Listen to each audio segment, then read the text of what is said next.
This bed is on fire with passionate love. The neighbors complain about the noises above, but she only comes when she is on top. Yeah. That's the American Wedding theme song, gang. Because this week, your boy, the D-Stain, Daniel Ehrenberg, and his pal, HP, the H-Bomb, dropping the bomb on Iran, killing all those motherfuckers out there in Libya. Okay? Okay. World War III time, baby. It was only a matter of time, Dan, so we'll enjoy our show as long as we're still here. We're on the East Coast, so we are pretty easy targets. And we're going to be patriotic this week because we're covering American Wedding and American Pie presents Bandcamp. And there's nothing more American than bombing people. Well, no, I was going to say sending spy cameras into bathrooms to look at naked ladies. Oh, or like drones. Yeah, right. Should we move to the middle of the country just so we can keep our show and live? No, are you kidding me? All those people are idiots. Yeah, but we still want a show. I mean, you just want to perish. I'm not going to perish. I'd rather die in New York than live in some kind of fucking flyover state. I get it. That's fair. I'm a coastal elite. You're going to be a coastal nothing pretty soon. All right. Episode 187. Ooh, 187. The code for murder in Los Angeles, as we all learned from that marginal Samuel L. Jackson movie. I was going to say that, but I was also going to say that's also a Snoop Dogg line, isn't it? And it's 187 on the undercover, right? Yeah, I think you nailed it. You're just surprised I knew that line. I couldn't believe you were referencing hip-hop, first of all. And second of all, I think you did it perfectly. You sounded just like Calvin Broadus, a.k.a. Snoop Doggy Dogg. I'll have you know that I was recently speaking to somebody who had some rap on in the background, and I could only hear it faintly, and I said, "Is that Tupac?" And they said, "Yeah." Yeah. And I was like, and they were stunned that I knew who that Henry, was. Can you reference anything from after 1996? I don't know. Can I get a what? Can I get a what? Great. You got that one from Rush Hour. All right, Henry. Right. We're still doing these American Pies for our patron, William Anastasiou. And he has pretty much planted us in the land of East Great Falls, Michigan, for the next few weeks here. We're in week 2 of 4, and we're talking about one theatrical release and one straight to DVD. That we are. Yeah, and we are firmly in uncharted territory for me. This was 2 first-time viewings, correct? For me, yes. Yeah. Oh, yes. Okay. Now, I, of course, saw American Wedding in the theater. Right. Loved it. Owned it on pre-owned DVD. Nice. Yeah. Not good enough to buy new, but yeah. Certainly not. But I had the other 2 on VHS, so I had to complete the trilogy. Yeah, obviously. Yeah. I get it. I get it. So I completed the trill, saw this in theaters, felt what I felt about it. And it comes to us again, written by Adam Hers, the final in the franchise to be written by its creator. Okay. And directed, of course, by Bob Dylan's ugliest son, Jesse Dylan. I mean, can you believe this is one of the Dylan boys? I don't think I knew this. Have you looked him up? No. Google what he looks like. He looks like fucking Jared Fogle from Subway. Jesse Dylan? Jesse Dylan. Okay. His son to Bob Dylan, brother to Jacob Dylan of the Wallflowers. Jacob's a good-looking guy. Yeah, a very good-looking guy who contributed some music to American Wedding for his apparently very close brother. Oh, my. You're looking at him? I am. Gang, look him up. That's unfortunate. Yeah. Oh my. He looks like Bob Dylan with receding hair and 100 more pounds on him. Yeah, he looks like he's about to hold up a larger pair of pants next to a sandwich, to me. Boy. This is a towering and really impressive presence in the world, I would say, this fellow. If I saw him on the street, it's like a Bigfoot of ugly. Yeah. It's a missing link. Oh, Golden Globe Award winner. That's right, Henry. Last night, the stars were out. They were out. And my favorite star was Ricky Gervais. God, that was brilliant. We both enjoyed Ricky on the show. And we both lamented how stupid some of the awards were, but mostly good. We talked about this in private. I don't feel like talking about it on the show. I know. We're gonna do an episode of Award Bros. I decided. This. Oh, you did? Yeah, in a few weeks. Oh, you did. Okay. Not about this, but maybe it'll come up. That's how we do things over here. I get informed on air. Yeah. Yeah. Okay, so Jesse Dylan, of course, got his start directing, you guessed it, a Bob Dylan video in 1990. That's his first credit.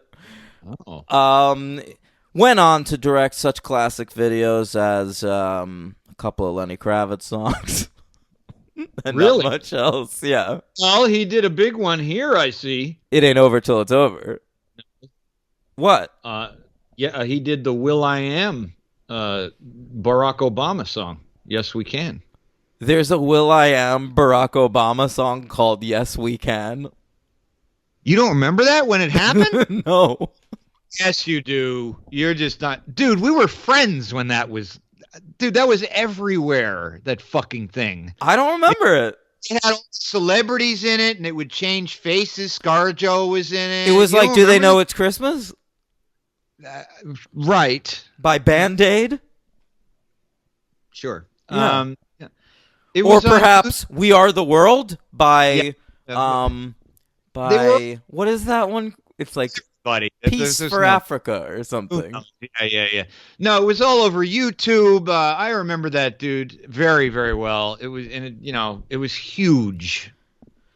All right, it's on Jesse Dylan's wiki page right here. I'm sure that it is. He made his feature directorial debut, Henry, in 2001 with the all-time classic film How High, starring Method Man and Redman, which we will one day cover on the podcast.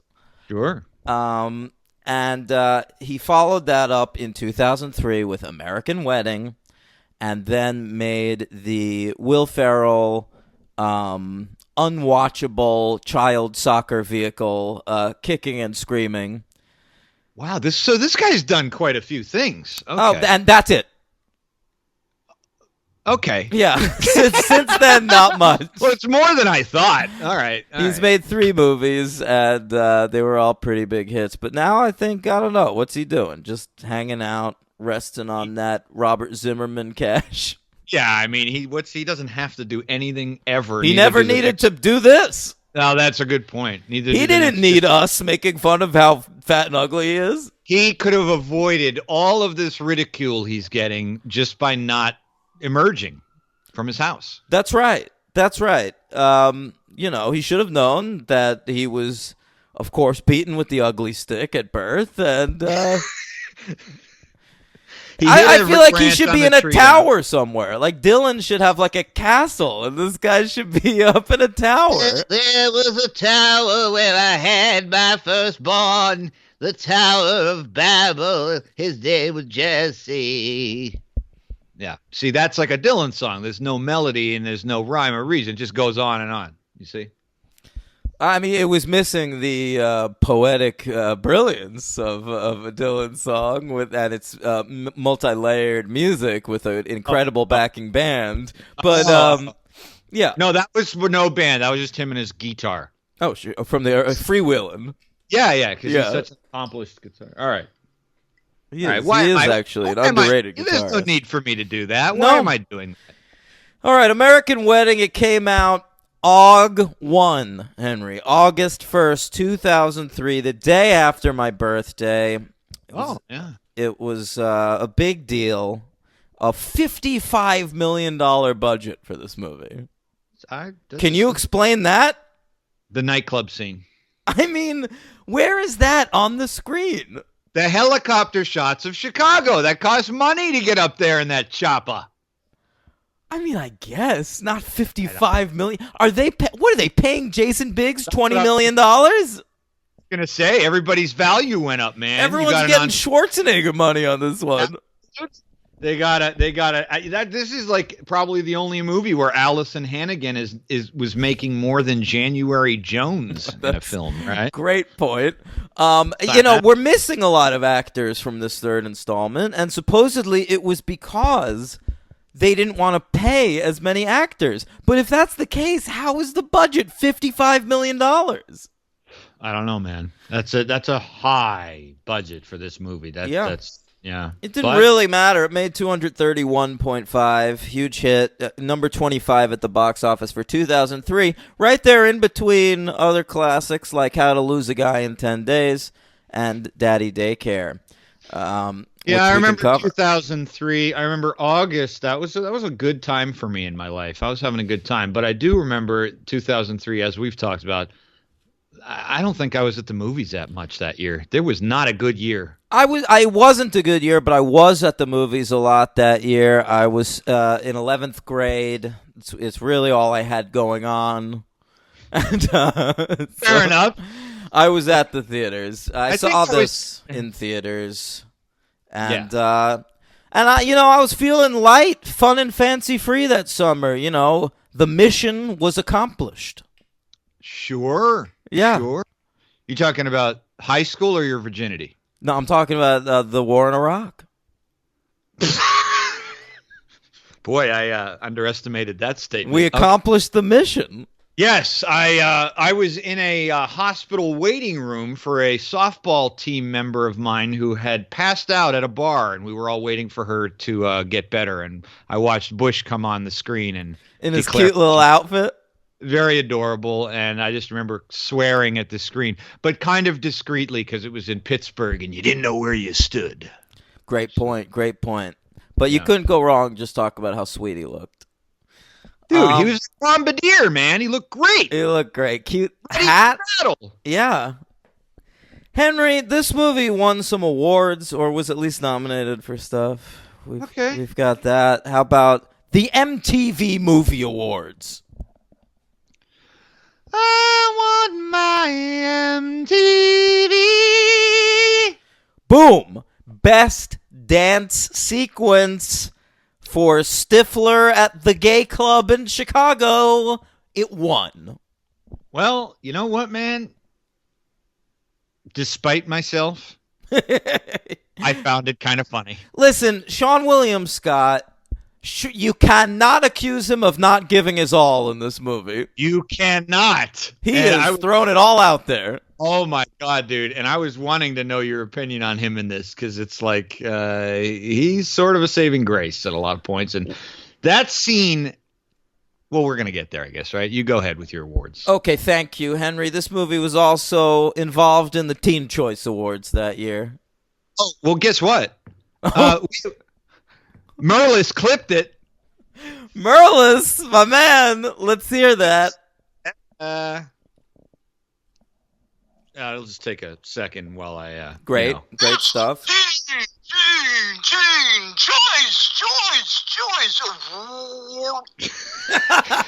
Let's play it again.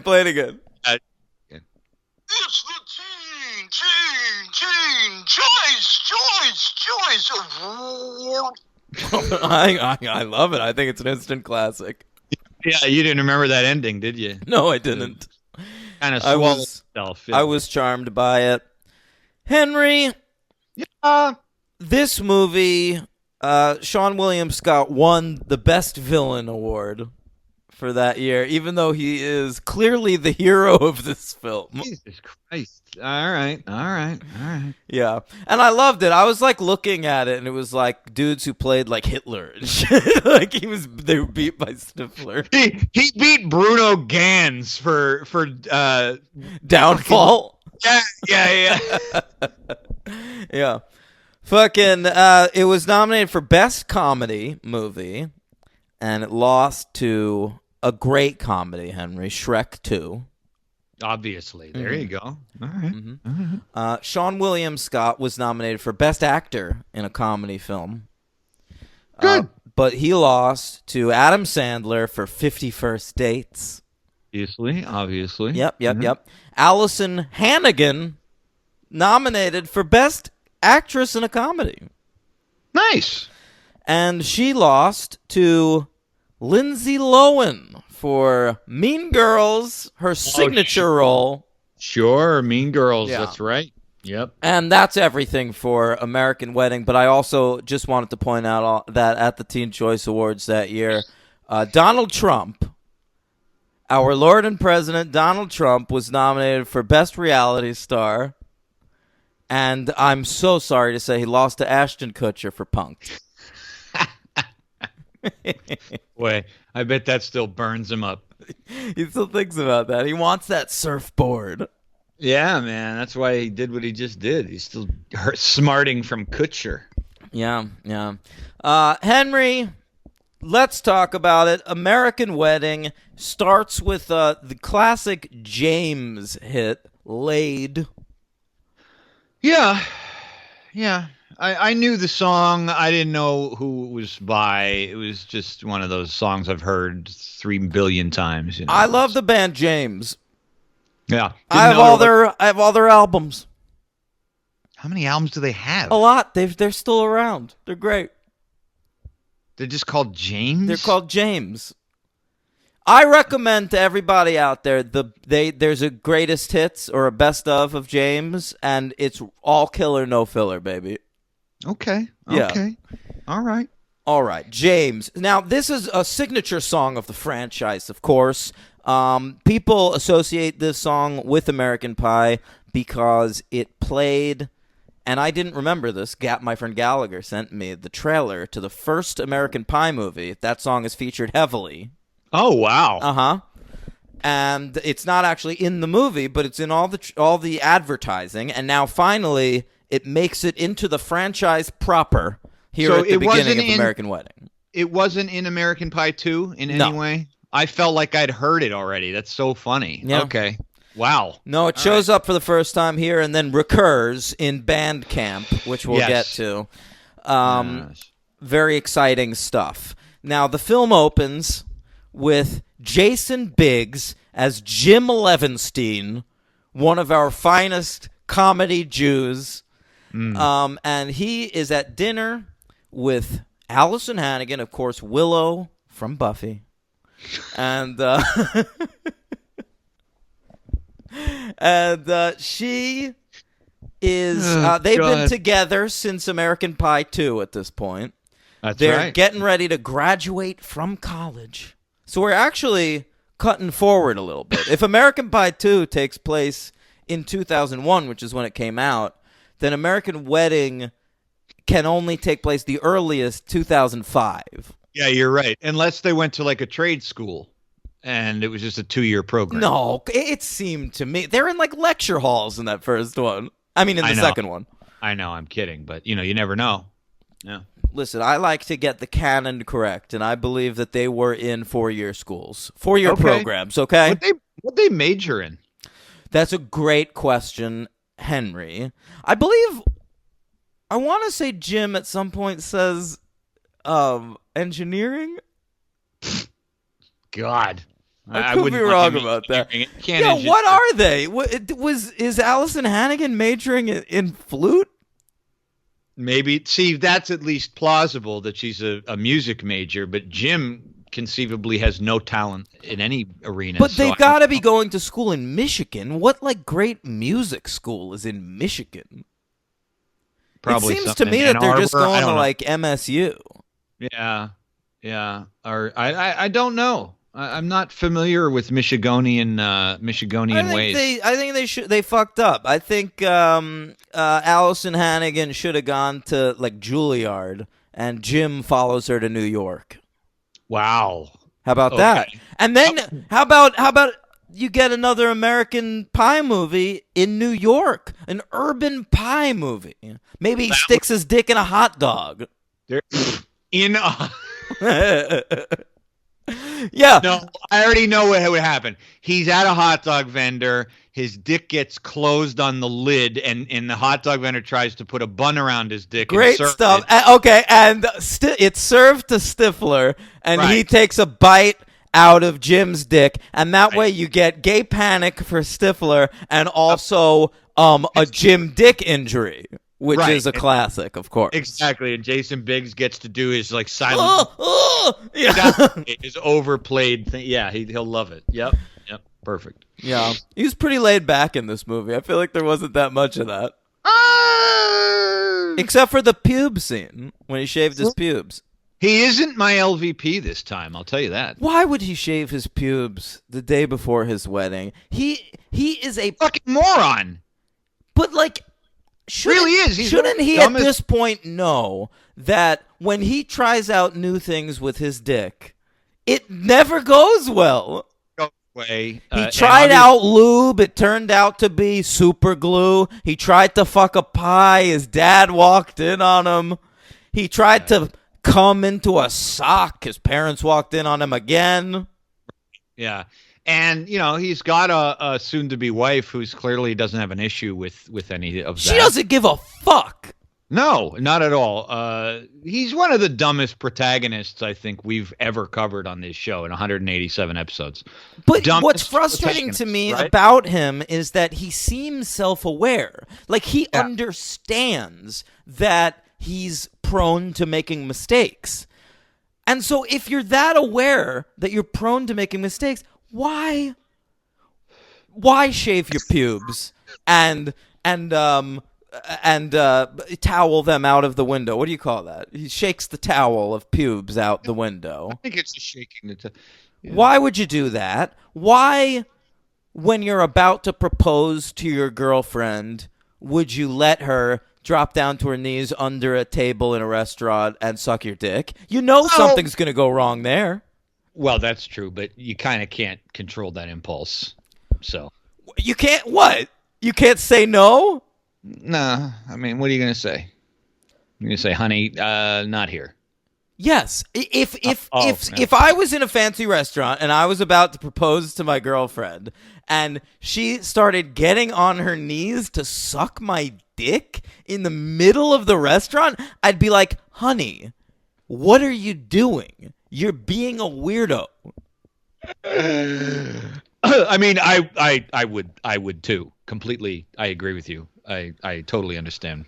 Yeah, you're right. All right, so of course he forgets the ring. His dad shows up with the ring. This leads to some uncomfortable Eugene Levy stuff. You get to see Jason Biggs' asshole in the fucking restaurant, and it's very funny. Yeah, I watched the regular version this time. I wasn't interested in any unrated nonsense. I think I had the unrated version on DVD, and what I can report to you is I feel like that whole door-slamming farce section in the middle of the movie was like 10 minutes longer. Oh, God. I'm sure. That makes sense. That would be the scene. Yeah. We'll get to it. Don't you worry. We will get to Ian Ziering's ex-wife's boobs. Wow. Yeah, did you know that was Ian Ziering's ex-wife? Nikki Ziering? No. Playing the cop? No. Yeah. Wow. With those big, fake life raft boobs.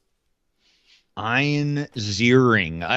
It's another one of those Jai Courtney instances. No, how dare you? No, name-wise. Oh, name-wise, fine. But Ian Ziering. He's Ian Ziering to me. It's not. He's Ian Ziering. I think he's earned it from years of entertaining me. No, he has. I feel like maybe he was Ian Ziering for the first 5 seasons of Beverly Hills 90210. Yeah. But I think he put in a decade on that show and then made me 6 Sharknado movies. You get to be Ian now. Oh, that's not a bad point. Yeah. Yeah. 6 Sharknado movies? Yeah. I still haven't watched the 6th one. Jesus Christ. Yeah, I saw the first 5. I did not care for 4. The rest are great. Don't make a spoiler now. Okay. That's that before rewatching them. That's how I feel. All right. Okay, so great stuff. The boner, and she says yes to the proposal. Oh yeah, right. He does propose, and then but his boner's sticking out of his pants. Yeah. But she says yes, and it's a beautiful moment. Very touching. It's great, and then the movie basically moves on to the entire purpose of having Stifler not attend. Well, yeah, we cut to Times Like These by the Foo Fighters, which lets you know that we're in a more adult film at this point. This was 2003. I recall more than one person in my high school graduating class of 2004 having lyrics from that song as their pull quote for their yearbook entry. Is that right? Yeah, because Times Like These. It was really deep, Henry. Times like these. We learn to live again. Hey, is it true that Dave Grohl and Eddie Vedder are forming a supergroup? If it is, I'd listen to it. Yeah, I'd give it a spin. Temple of the Foo. Yeah. Temple of the Jam. Yeah, baby. Henry, what happens next? We settle in, and it's a wedding movie. And like American Pie 2, it basically has no plot whatsoever. We're just hanging out with these characters around the days leading up to the wedding and the wedding itself. This is true. The entire purpose of the movie is a redemption arc for Stifler, who we meet at the beginning of this movie and is like a total loser. Actually, he reminded me a lot of his character from Role Models at the beginning of the movie. I kept thinking about Role Models since we started watching these and how much I really want to see it again because I loved it. I loved it when I saw it. I think you probably lent it to me. Love that movie. I have it on Blu-ray. It was fucking great. Yeah. But I only saw it once. Yeah, a fine film. I've rewatched it a couple times. And who's in it with him? Who's his Rudd? cohort? Paul Rudd. I didn't remember. I didn't even remember that. Yeah. Wow. I was too busy. Don't you remember the yeah? There's that great scene in the Starbucks with him getting frustrated about the names of the sizes. No. Yeah, that's a great scene. Rudd? Rudd. I got it. And I think Leslie Mann is the female lead. Okay. If I remember correctly. So anyway, back to American Wedding. Stifler's the loser, and they don't want him to come to the wedding. And what we need him to do is become a better person over the course of the film so that he can earn the right to date Allison Hannigan's sister, played by January Jones, named Cadence. Cadence. Yeah. I loved that name. I don't know if I assume it was intentionally obnoxious. Or I think it was intentionally obnoxious and also referencing music because it's a very music-heavy family. They sent their at least one of their kids away that we know of to the Tall Oaks band camp. More on that camp soon. Right. Yeah. All the Stifler interaction was very fucking funny.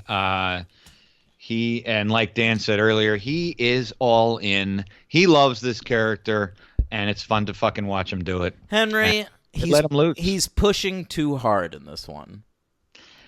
Absolutely true. But I don't care. I do find Sean William Scott actively irritating at points in this third one in a way that I really don't in the first two. Because my problem with him in the second one is he's like the coolest bro of all time. And I like reinventing him in this one as kind of a fucking loser that no one wants around. That's a good idea. But, I mean, he's just, like, relentlessly freaking out. He's developed sort of a cackle in this movie that he's doing a lot. I mean, just, like, from second one, he shows up at, like, the wedding, the engagement party or whatever, and he's just, like... trying to get a dog to fillet him and putting a fucking a cream pie on his dick. You know, with Stifler, with Sean William Scott, I think that the less the physicality of those jokes, they're rarely funny, with the exception of the dance scene. I think it's his facial expressions and his creative elocution of curse words that's funny. But when he's doing like the dog shit and all that kind of stuff, that just it's tiresome. He's a good. He's in the movie too much. He's in the movie too much. He's in the movie. This is the Stifler show. This fucking movie. Yeah. Sean William Scott is. I mean, no one else is the star of this movie. Like it's really gone an interesting way. Where in the first one, I felt that the audience POV was kind of split between Jim and Kevin. Right. And then in the second one, there's a lot more Stifler, but he's still like the fifth man. He's still like the jokester. And that was sort of Jason Biggs' movie, that second one. There are long sections of that movie just checking in with what Biggs is up to. Ooh, I glued my dick to my hand. We're gonna do that for the next 15 minutes. But this movie, I mean, everyone's a background character. This is the fucking Stifler show. And not only, like, Stifler's around. We give Jason Biggs the most generic plotline of all time. He can't dance. I talked about this when we covered Clerks 2. I cannot take storylines where people can't dance and somebody has to teach them. Even that storyline, Stifler's involved in because he's the one teaching Jim how to dance. And he is. Yeah. Then Allison Hannigan gets another super fucking generic wedding storyline, which is she doesn't know how to write her vows. Right. So we get like 2 scenes where she's worried about that. And then the whole rest of the movie is Stifler, man. Kevin has nothing to do in this fucking movie. Nothing at all. So when I gotta interrupt you. Right. So when you said in the first movie and in the second movie, I remember how I thought you were being a little bit hard on Kevin, that actor. What's his fucking name? Thomas Ian Nicholas. Yeah. Everything that you said about him in those first two came absolutely, for me, glaring into play in this movie. And it isn't just that he's given nothing. He is nothing. Yeah, he's a black hole. Just get him He's out. Dead air. They might as well be airing static during the times that he's on screen. He looks like dead air, too. He's just like got that kind of dead gaze on him the whole time. I mean, Finch has gained a little weight, but that's Finch has gained a little weight. Finch is looking a little the worse for wear in this movie. Well, there's probably some fame got to his head for a minute and a half. Fame got to his gut. Yeah, but this Thomas Ian, oh boy. I mean, there's barely enough energy to say 3 names. Yeah, and let me list off the people that we don't invite back for this movie. There's no Chris Klein to be found, which makes no sense. That's right. Yep. What's the line they give for that? They do give some, right? They don't explain it. They in the original cut of the movie, there's apparently a deleted scene where they say like he's in Spain or like England or something with Mina Suvari. They're still together because she's not in the movie either. Okay, right. And but they cut it out of the movie. So in the actual release, like there's no explanation for where the fuck it is. I guess I imagined they did. Okay, wow. Tara Reid is nowhere to be found. Kevin, we are told, has a girlfriend. We never once see her. No, very strange. Natasha Lyonne is nowhere to be found, and we could have used her. That would have been nice. Yeah. Shannon Elizabeth, nowhere to be found. I thought you can't get a cameo with like Shannon Elizabeth and the Shermanator coming to the wedding. The Shermanator's not in this fucking movie. But he's in Bandcamp. Yeah, I know. That blew my mind. And of course, Casey Affleck, nowhere to be found in this film. If you're gonna have a trilogy of movies and you do the Casey Affleck bit in the first 2, I'm sorry, you have to do it in the third one. They're not planning on a third one, man. That's what you always say, right? No, but this is the third movie. Like this was promoted as the end of the trilogy. Yeah, but because this was around the time of the Star Wars prequels and the Matrix, and everybody was trilogying. Okay, but we don't know. I mean, do we know that at the time of American Pie 2 that they were thinking of doing a third one? No, but the second one had come out at this point. They're working on a third one. They had done the Casey Affleck bit in the first two. I feel like you got to do it in the third one. Oh, I agree with you. I feel like as it stands, if not for American Reunion, which came out 9 years later, like for years, this was just like a trilogy of movies where in the third part, we lose track of like 6 or 7 characters. Yeah, it's a good point. Yeah. Well, we kept the essentials. We have Thomas Ian Nicholas. Yeah, thank God Thomas Ian Nicholas is around. He was like, I'll do it for scale. Please have me back. I'll do it to keep my SAG card. Yeah, for sure. Okay, so yeah, Jim is caught with it looks like dog sucking his dick. So that's the second time in the first 10 minutes of the movie that a bunch of people see him without his pants on. Of course. Things are still going great for him. He also has a storyline where he has to impress Allison Hannigan's parents, who I guess he's meeting for the first time, even though they clearly live in Michigan and they went to the same school and they've been dating for what seems to be at least 4 years. It's a very old-fashioned romance. You know, you don't meet the parents until the wedding is on. You know, like they used to do in the 60s. But they're all over this movie. Yeah, of course. I was disappointed with. I was excited that Fred Willard was going to be in it, and then very disappointed at his usage.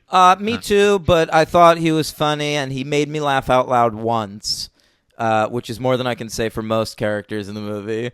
Yeah, And I'll say that.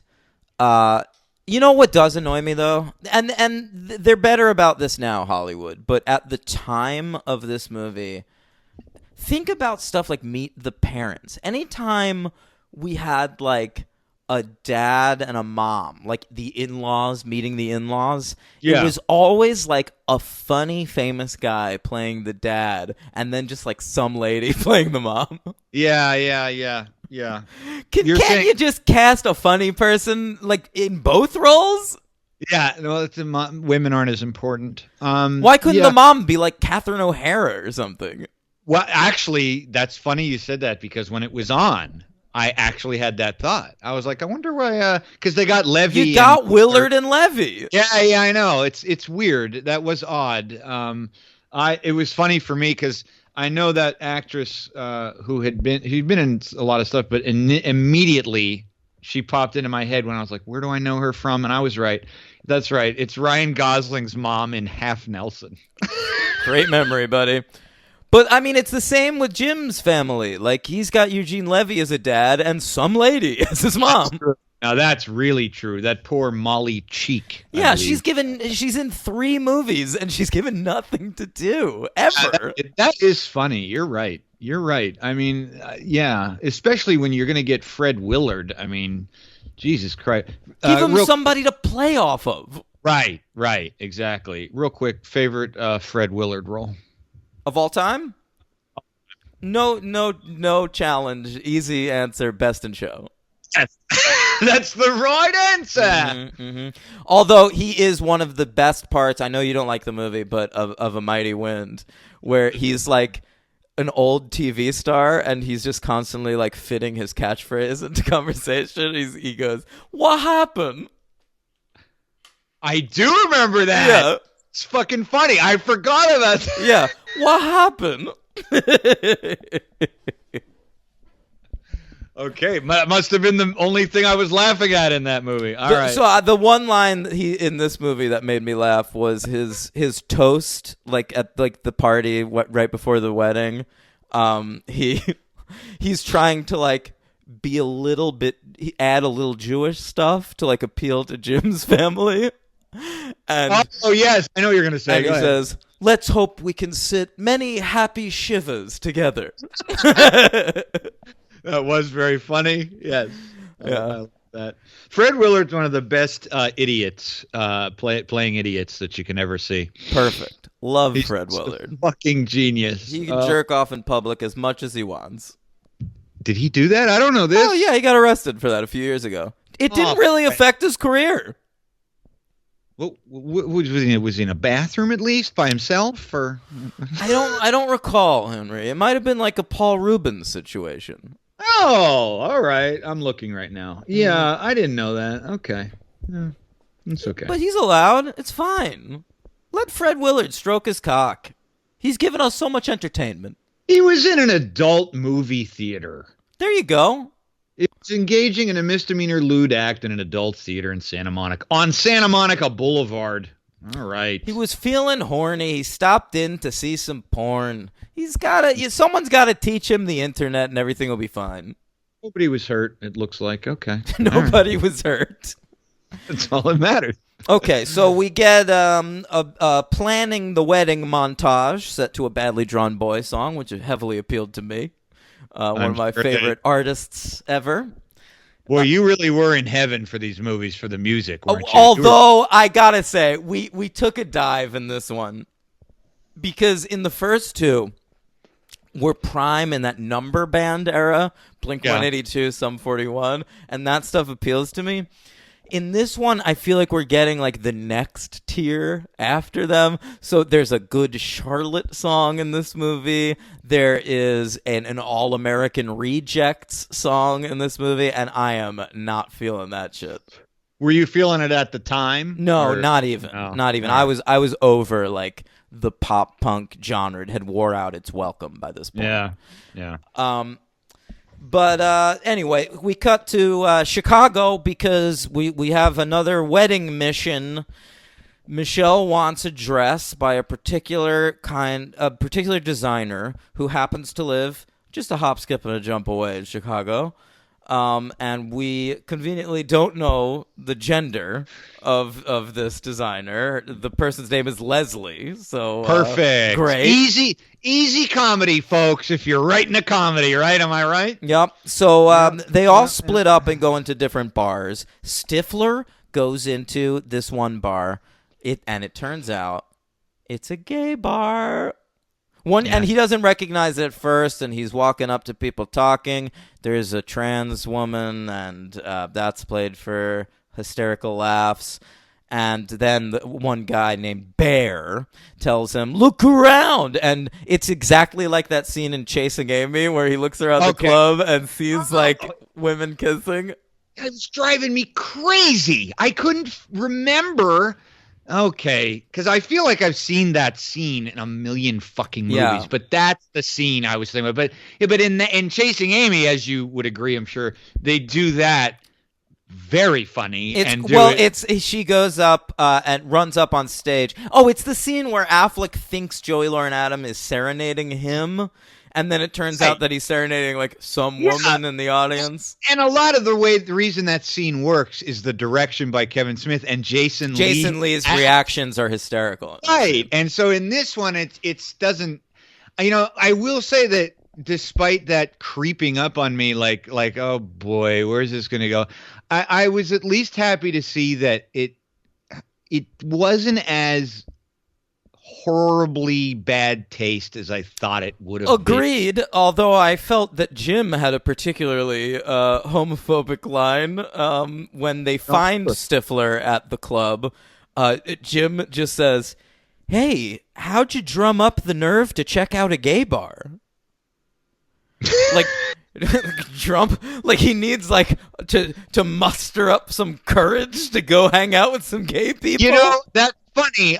I remember that line now that you said it, and when he said that, I took that. Maybe I read too much into the insightfulness of Jim. I was thinking that Jim just meant for Stifler. Seemed to me that Jim was saying I was certainly never going to go in here. Got it. As a straight man who was terrified of being anally raped at any moment. Right. Okay. So Stifler gets into this dance war with the Bear guy, and it's so impressive to the Bear's boyfriend that he decides to make a dress for Michelle. That's right. It turns out that that's Leslie.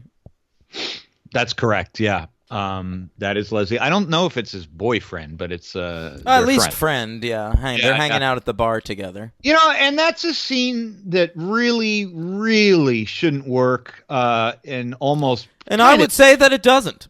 Yeah, I was just gonna say it kind of doesn't. But I guess at this point, I'm looking for just anything to cling to that's a way out, and it's not as bad as it certainly could have been. I kind of smiled a couple times. It was kind of funny. I think just largely went on forever. Of course it did. Of course it did. Like you said in the original movie, every scene goes on too long. Well, really, the second one is where that starts. The only one in the first one like that is the Nadia, the Shannon Elizabeth sequence. Yeah, in the second one, it gets so episodic where it's just like, here, we're going to do this for 10 minutes. Now we're going to do this for 10 minutes. And that continues into this movie. There's the wedding scene, that the party with the dogs, which I just talked about. And then we're going to do this gay club scene for about 12 minutes. And then the next scene after this, we're going to do a door slamming farce with some strippers.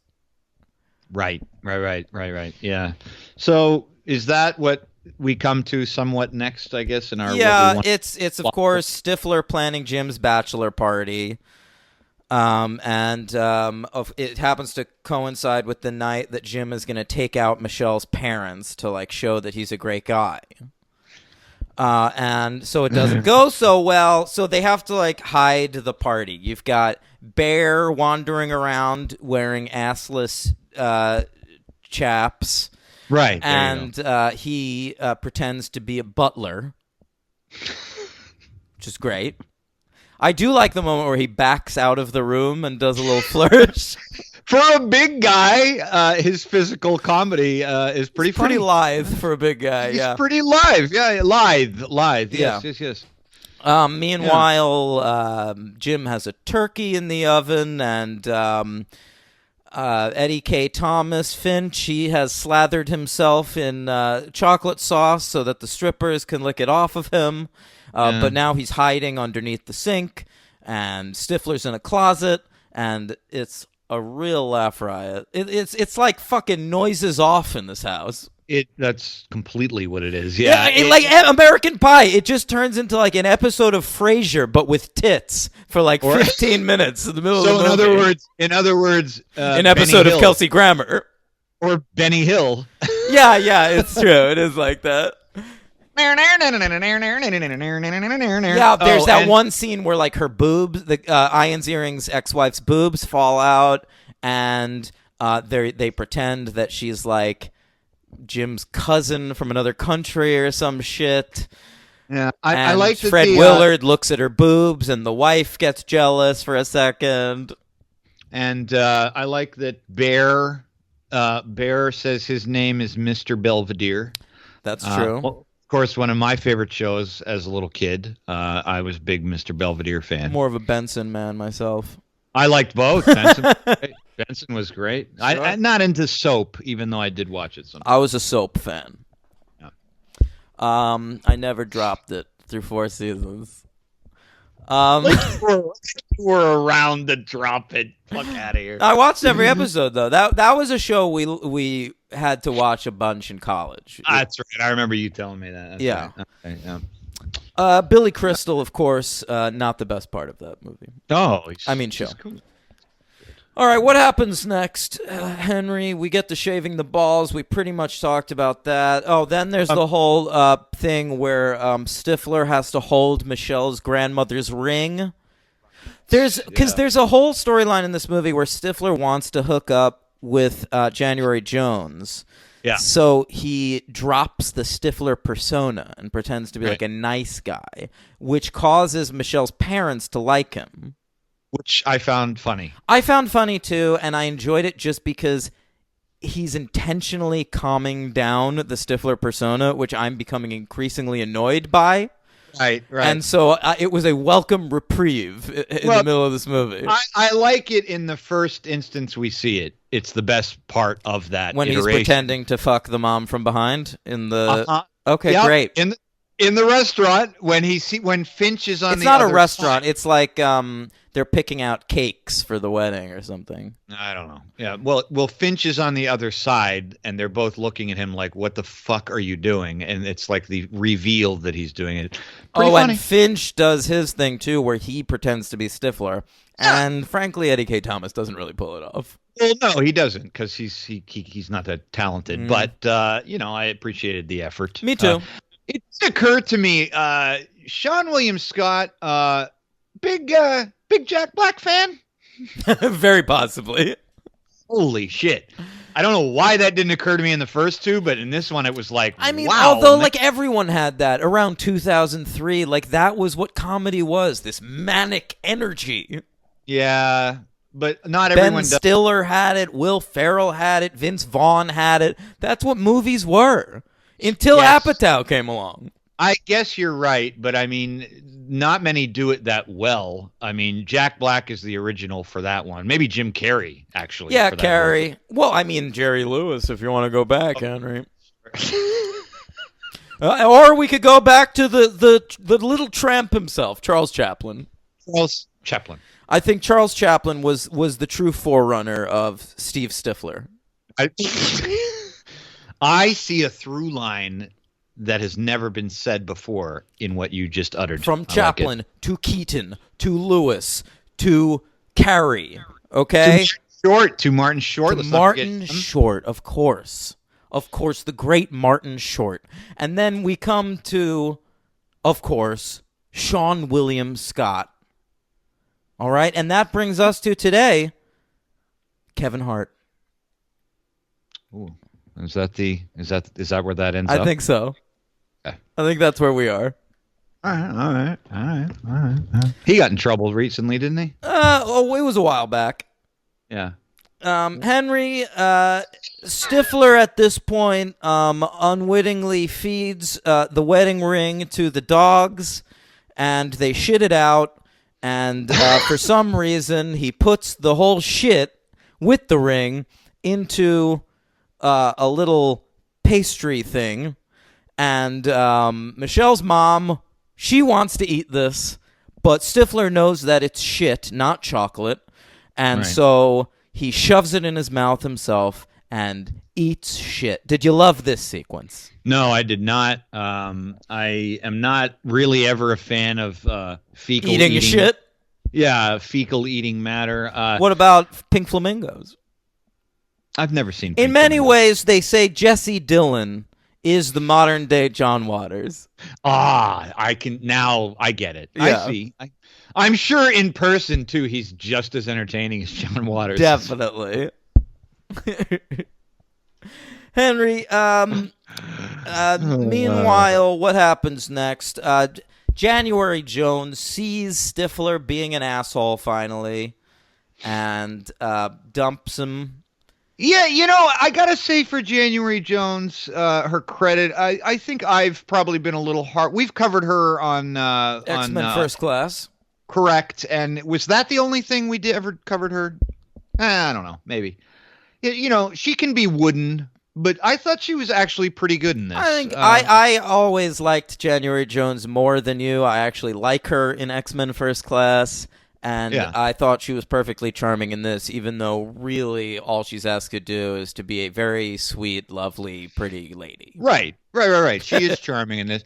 And obviously neither Dan nor I are even talking about Mad Men, where she's great, obviously. Yeah. She has some really astonishing moments on that show. Yeah. So Stifler also ruins all the flowers. Yeah, that was a weird sequence too. At that point, the movie for me was really feeling too long. Yeah, this is too long. He's fucked up enough things already. We get it. You gotta chop 15 minutes out of this movie. Yeah, and when I didn't even understand how he ruined the plants, I was like, it doesn't even make. I don't even understand what he did. So it's just like what are we doing? I mean, we get it at this point. It's like we're taking forever. And when the running time kept going, I was like, how long are they actually going to spend being married?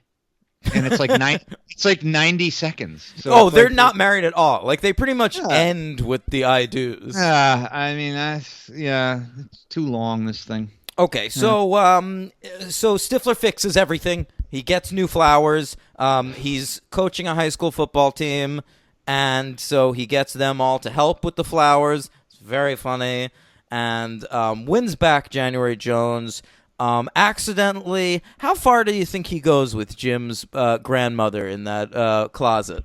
I mean, it would sound as though intercourse was happening. You know, January Jones's character is presented as being this like really sweet, nice girl, and then like she's constantly suggesting that she and Stifler fuck in a closet. That's true. Well, I mean, isn't that the idea that she's actually really like like Allison Hannigan, like a little she's a little more right, exactly. Yeah. All right, fine. By the way, I did like the touch in the beginning of the movie with Stifler's first appearance. He's driving a school bus. I liked that too. Yeah, that's why it reminded me of Role Models, because in that movie he's driving that truck, the Monster Energy truck or whatever it is. Okay, all right, yeah, I thought that was very funny. It was never remarked upon. Just shows up in a school bus. Yeah, very funny to me. Yeah. So does he fuck Jim's grandmother? I think he did. At least half. I think maybe he's fingering her. Yeah, I mean, he has a line where it's like, "Well, your body doesn't feel like I thought it would." Right. So I think like he's in there, he's feeling up the grandmother, thinking it's Cadence, and I would argue. I would think that maybe they walked in, he's on top of her, he's like kissing her neck, and he's got 2 fingers inside of her. Okay, I mean, that's possible. It's and maybe a thumb doing a circle on her clit. Okay, all right. But it's that he's standing looking like he's in the motion of the ocean. It's true. Because it has to just be a comedy beat where we catch him with a woman, you know. Right. But it's not really much. There's also like a weird, like the grandmother has a storyline in the movie where she doesn't approve of Michelle because she's not Jewish. Yeah, I know. Which was super confusing to me because Allison Hannigan, like the only, what I know her from is Buffy, and she plays a Jew on that show. So I was super thrown off by this. Yeah, good creative choice. She's a what? She's a shiksa, correct? She's a real shiksa goddess. Yeah. Yeah. It almost occurred to me that like they put Sean William Scott, they put Stifler basically through sort of a Jim ringer. Like he's kind of the Jim in this movie. Oh, 100%. Yeah, he's the one getting constantly humiliated to the point where it's just like, oh my God, it's just so tedious after a while, and it's just like. It lends itself to the short running time. You want it to be shorter. But it turns out fine. He's with January Jones. He's friends with everyone again at the end. And Stifler's mom shows up at the wedding to fuck Finch. I don't know why Stifler's mom would be at this wedding. It doesn't seem to me that she knows either of these people. Yeah, I was actually trying to figure that out during the scene. I was like, oh, I wonder. And I was in I think she's just there to fuck Finch. Yeah, I mean, I think she is too. I was impressed that Jennifer Coolidge still looked okay. I think she gains 20 pounds in each of the 2 sequels, but she still looks fine. Really? Yeah. So it hasn't happened yet. The plastic. I think they shoot her flatteringly, helpfully. Yeah. Yeah. Okay. Then what do we get? It ends. They're all dancing on the dance floor of the wedding, and we hear "Into the Mystic" by Van Morrison. I don't know if you noticed this, but halfway through the song, I guess they only got the rights to play a certain amount of the song, and it switches seamlessly to a cover of the song by the Wallflowers. No, I did not. Yeah. I mean, I heard Van Morrison's voice, and then, I know the song. If you're really paying attention to the song, eventually it turns into Jacob Dylan's voice. Wow. Well, I wasn't, so. Wow. So I was one headlight away from paying full attention. You were 3 Marlenas, if you ask me. There you go. Henry, what do you give this movie? I give this a 2. Yeah, solid 2, right? It's fine. Yeah. Again, pretty bad, but whatever. Right. It was more tolerable than I thought it would be. Very much like the second movie. My MVP, just for the variety of being funny and different, as being asked to do a lot, and I'm still a fan, is Stifler. God, you love fucking Stifler so much. I do. He didn't get my MVP in the last one, but he's getting it in this one. Sure. I mean, he's the one that consistently makes me laugh. That's why. I mean, I don't know. And my LVP was extremely easy. That was Thomas Ian Nicholas. Oh, that's a good call. He made me actively depressed. When I was watching him, I was like, boy, what's he going through? Yeah. I'm gonna give here. This is a real outside the box MVP and LVP for me. Okay. All right, MVP, Henry. I thought that the score in this movie was surprisingly good. It's by an actual composer. Christoph Beck, of course, the composer of Buffy the Vampire Slayer. Yeah, he's got a lot of credits to his name. No, of course. Yeah, he's an excellent composer. When I saw that name, I couldn't believe it. But see, that's funny you said that, though, because when I was watching the movie and through all three of these movies, I'm virtually unaware of a score because there's so much pop music. I know. I normally am too, but in this movie, there were like two moments where I felt myself getting moved. And in both moments, I realized that the only reason was the score telling me how to feel. Really? Yeah. Okay. I couldn't even hear it. I didn't register with me at all. So. All right. My LVP is Bob Dylan's son, Jesse Dylan. I think he botched the movie. And I'll tell you why. I think this movie could have been much better. The first two films, you're shooting them using sound stages, and you're letting them improvise a little bit, and you're telling stories. They're bright, they're fun, they move well, and Jesse Dylan does an interesting thing in this movie. Did you happen to notice that the entire movie looked completely different than the first two? No, not really. I mean, maybe it's a little darker looking. I know. I did. Now, Jesse Dylan. Oh, I'm right. Okay. Jesse Dylan decided to shoot the entire movie cinema verite style, using entirely natural light. What? Yeah, and I don't know if it's 100% natural light, but I mean, just going by what I can see, that it's almost entirely natural light, and it makes everyone look different, and it makes the whole movie look bizarre, and that's an interesting thing to do if you're directing Gosford Park, but the material does not call for that. It's American Pie 3. Boy, that's a really good observation, man. Now, did you notice that? Did you know that I did not. I don't even know it for sure.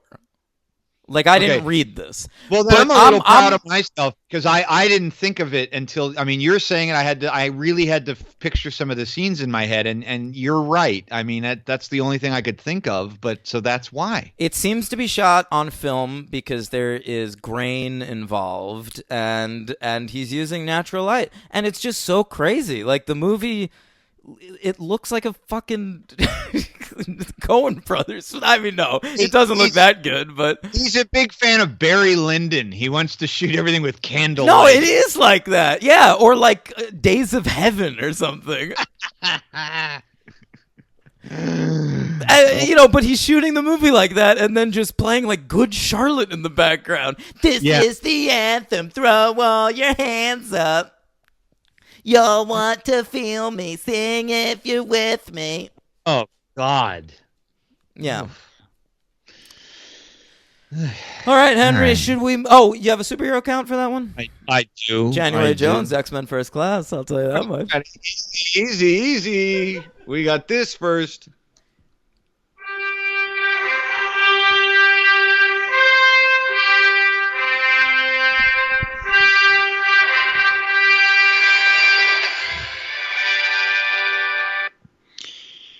right. Yes, I have a 5 count, and we will be starting with Mr. Fred Willard.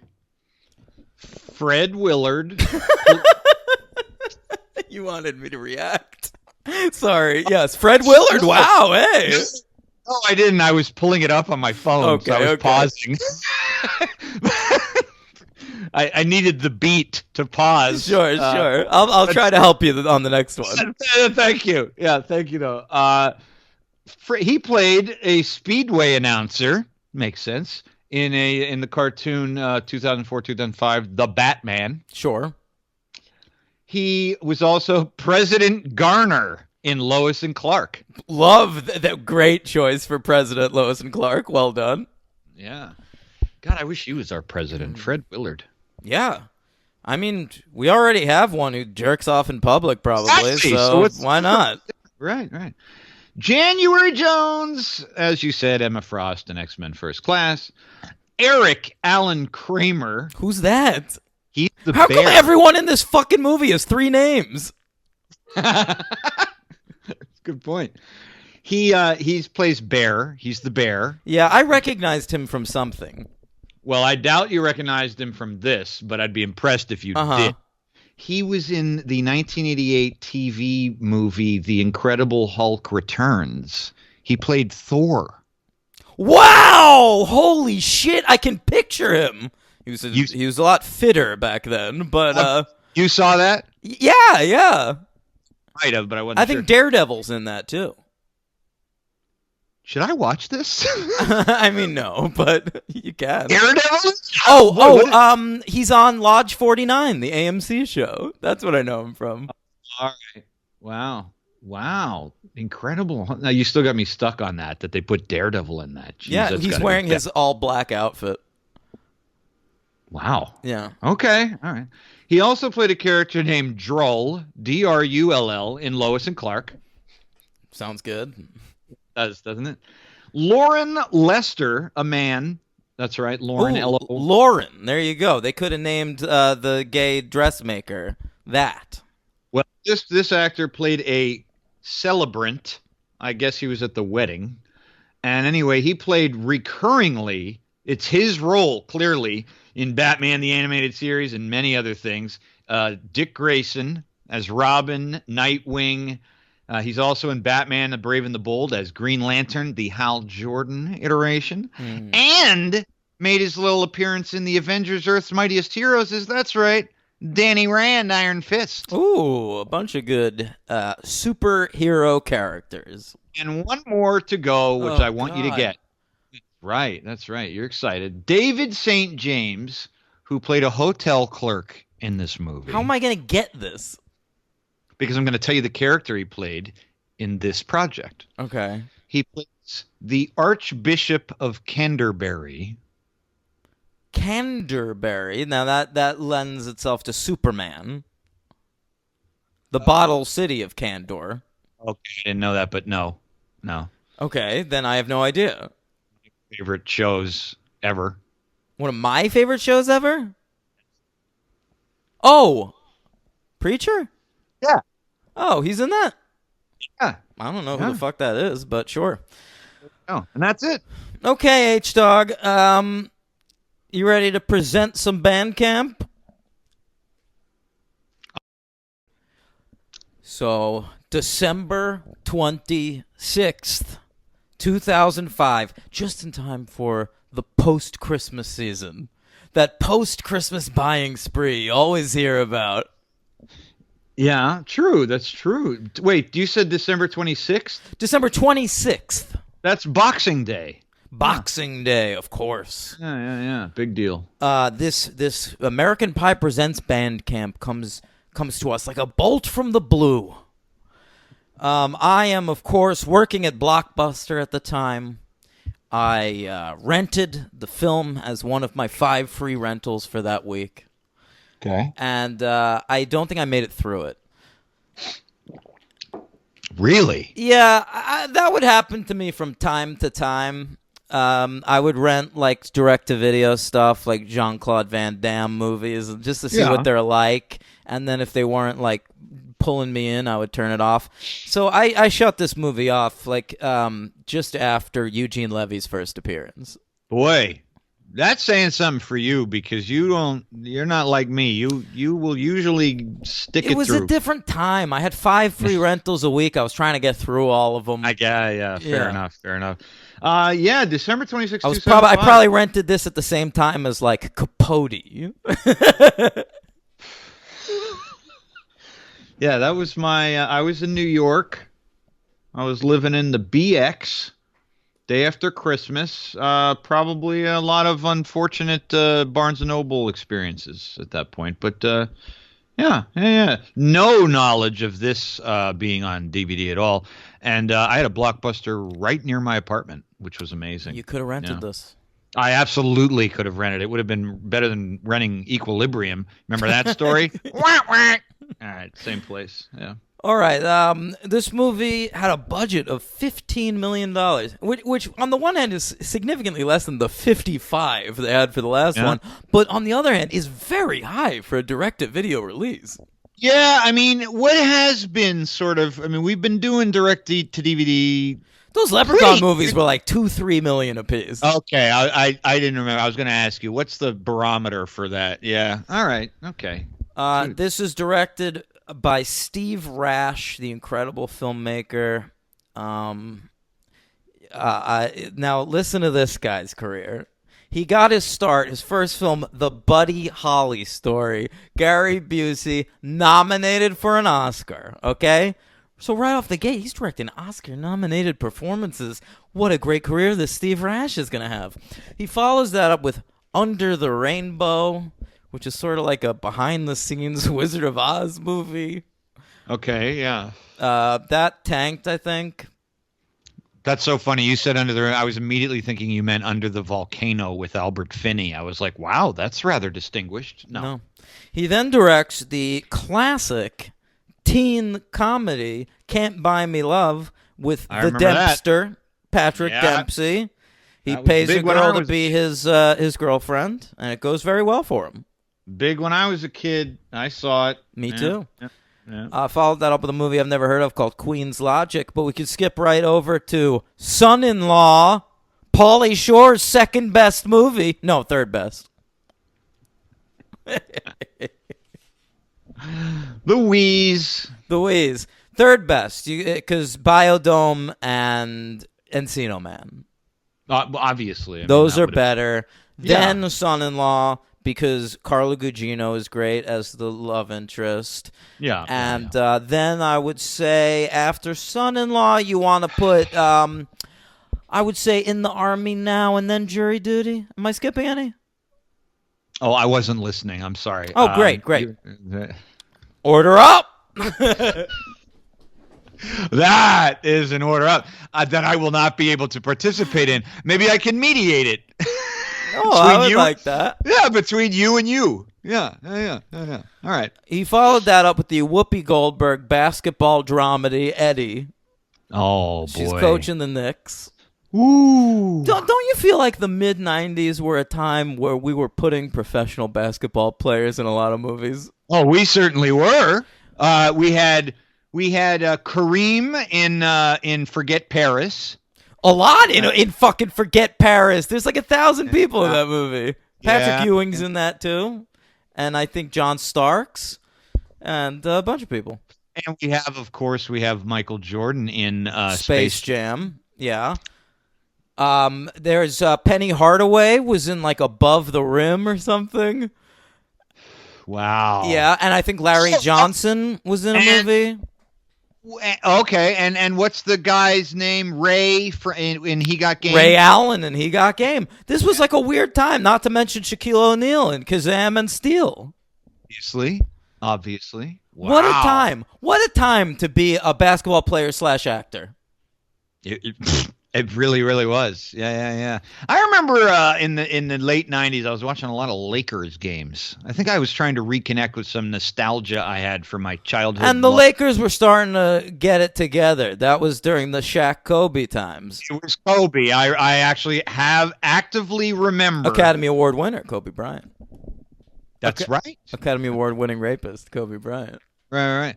I actively remember watching Kobe Bryant. I think maybe even in his rookie year being like, who the fuck is this guy, man? Holy shit. Well, that was the thing. He was drafted out of high school. That was like a big deal at the time. He was just a kid.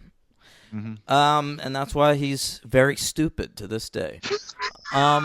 He follows up Eddie, Steve Rash, with a Jamie Foxx movie called Held Up.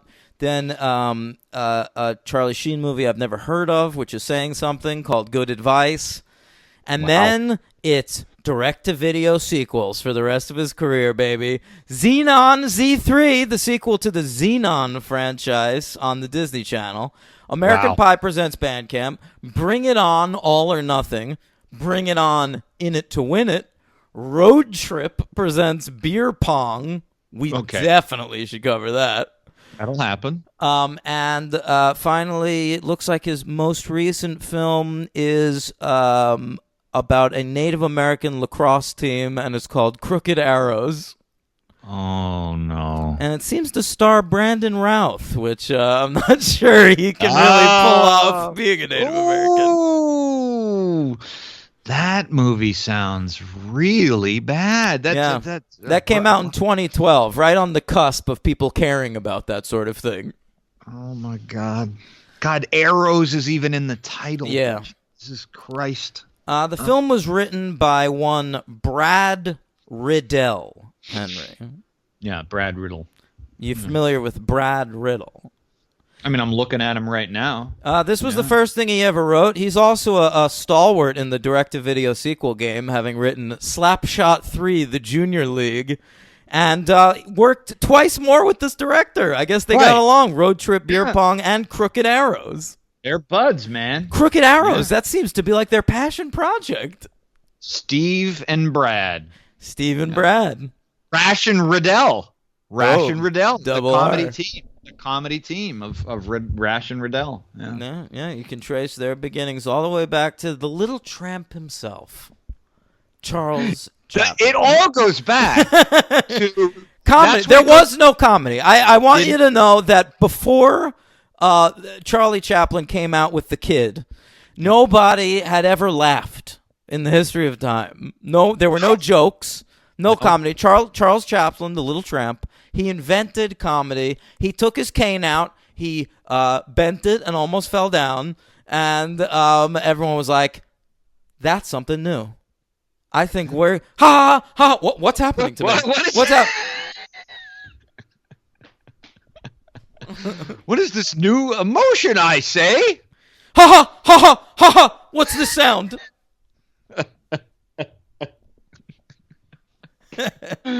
Charlie, but weirdly, the man who had created laughter, you couldn't hear him laugh because it was all silent film. So how weird would that be? That's right.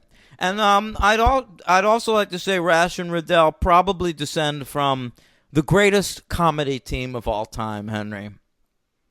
That's right, Rowan and Martin. Really? Rowan and Martin Laugh-In, of course, the funniest show ever. Not really. It made us laugh through all the rough times, and of course, the greatest moment in the history of television, the most iconic moment, Sock It to Me. Sock it to me. Yeah. Sock it to me. Sock It to Me. That was Nixon. On Rowan and Martin's Laugh-In. That was Nixon on Rowan and Martin. Mm-hmm. With the funniest actress of all time, Goldie Hawn. No one funnier. What did Goldie Hawn ever What do a vivacious personality. I watch her and I don't know. I sat through the Banger Sisters. All right, that's a crime. Wildcat, Bird on a Wire, Private Benj. Private Benjamin, the Foul Play, the Married Kurt Russell. Oh, great. Married Kurt Russell. That's a good credit. That's her best credit. Yeah. Did anyone ever see that Amy Schumer movie with Goldie Hawn? Did like a single person see that?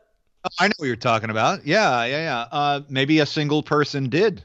I don't know. If you're out there and you've seen that movie, let me know. I think it might be one of those movies that doesn't actually exist. It didn't. Not one viewer. I don't think that movie exists, and I don't think the Seth Rogen Barbra Streisand movie exists. Oh my God, I remember that. Yeah. Holy shit. Nobody's ever seen that. Lord have mercy. By the way, go see Long Shot, everybody. Great movie. All right. So we open on a porno. Great. We open on Laid playing, of course. James is Laid, but we can't afford the original in this one, so it's a cover. You can't afford this band, James? Yes. It's $15 million. I mean, how many royalties are James? Maybe they didn't want to use the James version. They used a more modern artist, this guy Matt Nathanson.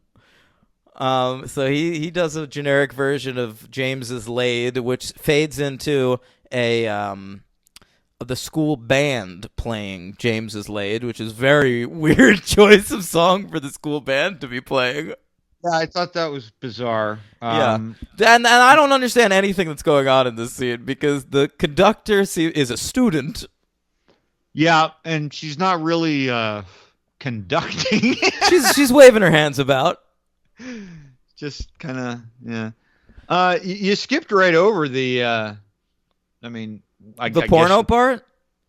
Well, it's the introduction of this main person. You're right. So they're watching, we catch up with Stifler's brother, who was in the first two movies as a character, but he's played by a different actor in this. I feel like they should have just gotten that guy. Like, he was pretty funny in the first two. He was, actually. What the hell's he? Was he doing stuff? He must have been busy. He wasn't. He was like retired. He's like he's not even acting anymore, that kid. No, we hire this kid, Tad Hilgenbrink, who's also not acting anymore. That was my favorite part of the performance, was the actor's name. Tad Hilgenbrink. I loved it. I thought when I was first doing the research that I was reading his name wrong and that was a movie that I wasn't thinking of. Like, I was like, oh, was that the movie, like Looking for Tad Hilgenbrink? Well, or something? I just kept reading it Ted because my brain rejects the idea that someone could be named Tad. Of course it does. That's a natural neural activity reaction. Yeah. Yeah, I get it. Yeah. So, according to this movie, even though we just spent 2 hours watching the Steve Stifler redemption arc, Stifler is somewhere out in the world making Girls Gone Wild videos. Right. He has his own production company, a Stiffmeister production. That's good. And the title of the film they're watching is Malibu Stiffy. And Stifler's brother, what's the kid's name? Matt Stifler. Matt Stifler. Matt Stifler. He's showing this to all his friends, and they treat Steve Stifler like he's a fucking legend. Right. They can't believe he's doing this, and they want to create their own Girls Gone Wild videos. They call Steve Stifler, quote, the Tarantino of titties. Yeah. A dated joke. Even though they show footage from this movie, it is out of focus. It's in the wrong aspect ratio. We barely see any boobs. I don't know what's going on. So shoddily made. Makes fucking Joe Francis look like Stanley Kubrick. Oh, yeah. I would like to point out, I don't know if you're aware of Tad Hilgenbrink's full name, but I'd like to read it on air right now. Go right ahead. Do you have a minute and a half? Yeah, I'd like to hear it. It takes a while to read his full name, okay? His real name is Tad Davy Hilgenbrink Quintana. Oh, he's got some Latino in him. Tad Davy Hilgenbrink Quintana. So he is of, I would assume, Dutch, Hispanic, Anglo. I still feel like Tad should be short for, like, Tadrew. Tadpole. Tadpole, sure. And, you know, it's funny because his last name is Quintana. Guess where he's from? Quincy, Illinois. Quincy, Quintana. Double Q's. Double Q's, man. Mm-hmm. All right, I'm done with him. All right, let's go. Okay. So they put pepper spray in all the instruments of the school band, and who are about to play at the the graduation. Everyone in this movie, I assume, is an 11th grader who's going into their senior year. Is that right? That's what I think so. Yeah, I think you're right. It's hard to make heads or tails of it. It took me a while to figure out what time of year we were in. Is this spring break? Is it summer vacation? I know. I assumed summer because the whole reason we're there is because it has to be summer. But we meet the Shermanator, who's now the vice principal of guidance counselor, and he starts to say, like, if you keep acting up, there's going to be no spring break for you, no prom, no graduation. And so because he flagged up spring break at first, I thought spring break was coming up. But then we see the graduation. They're playing Pomp and Circumstance, the school band. Right. So it must be the end of the school year. It has to be summer because also they're in Michigan and they're fucking wearing shorts and T-shirts, and I've never been there, but I assume it's a cold Great state. Storytelling. I should definitely have to do this many mental gymnastics watching a film called American Pie Presents Bandcamp.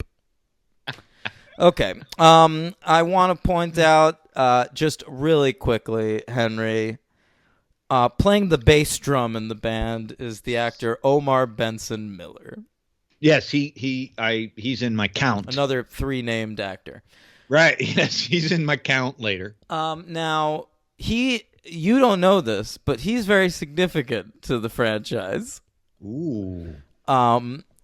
When Shut Up Tim and I on the Patreon feed covered the first season of not Entourage, Ballers. Okay. All right. Omar Benson Miller has a crucial role in Ballers.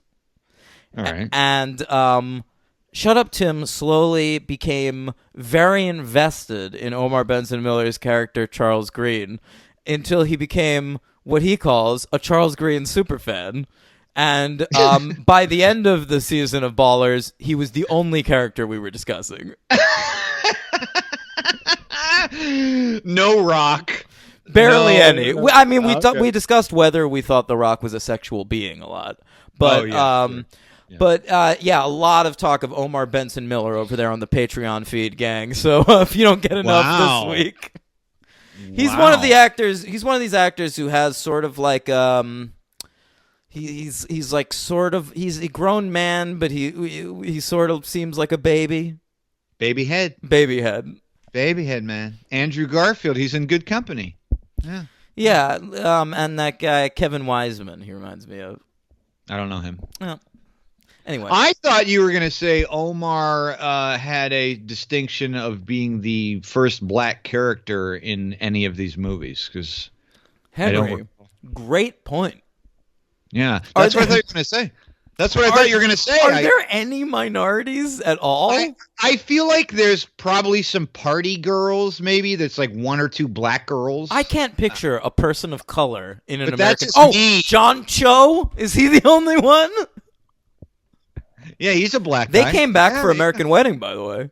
No shit. Yeah. Yeah, he was still a few years away from Star Trek. So he certainly was. But yeah, I think Omar is the first black guy in any of these movies. I think you might be right. Yeah, we're clearly How is that not possible.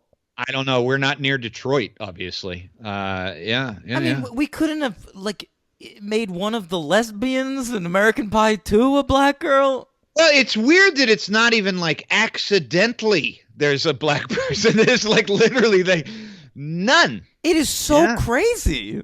Yeah. Like, it's not even being, prescient and woke and all that. It's nothing to do with that. It's just you'd think like through 3 movies they might have cast one accidentally. Yeah, that's what I said. Yeah. Just very odd. Yeah. Yeah. Anyway, you're right. Weird stuff. Weird, wild stuff. Okay, so what happens next? They meet at the hot dog place. We're trying to do as many connections to the series proper as we can, but there are still not that many. We see the Shermanator. We'll get to Eugene Levy, and we've got this hot dog shop. By the way, as we cut to the hot dog shop, they play the same Good Charlotte song as they did at American Wedding. Oh, that makes sense. This is the anthem. Throw all your hands up. All right. Thanks. So Shermanator, because of Matt Stifler's sins, he now has to go attend band camp, which is very interesting. I don't know how the band camp is connected with the school district. I don't know why Shermanator wouldn't just give him summer school. Right, that might like in the school. In the school, it would seem like an expense to send him away to camp, to Tall Oaks, room and board, food and lodging. What did you think of? First of all, what did you think of this actor Tad playing a Stifler brother? He does do a remarkable Sean William Scott impression. He does. I don't think he adds anything to it. I don't think he has comedy instincts of any kind. But I can see why they cast him. Like, if you're in the audition room and you say, "Can you do Sean William Scott?" and this is what he comes up with, it's a pretty good Sean William Scott. I guess that's a good point. He kind of looks like him. He does look like him. Yeah, they have like the same jawline. Yeah, they really do. I mean, he is really, really trying. He has no charisma. He doesn't have that. That said, that Scott has. I don't think he's the problem with this movie.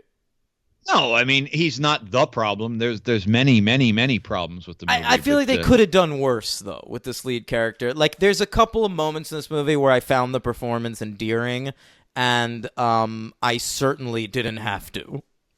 Yeah. I mean, I guess. Whatever. I'm not going to give him too much praise. He mostly sucked, but like, yeah, please don't. It just could have been worse.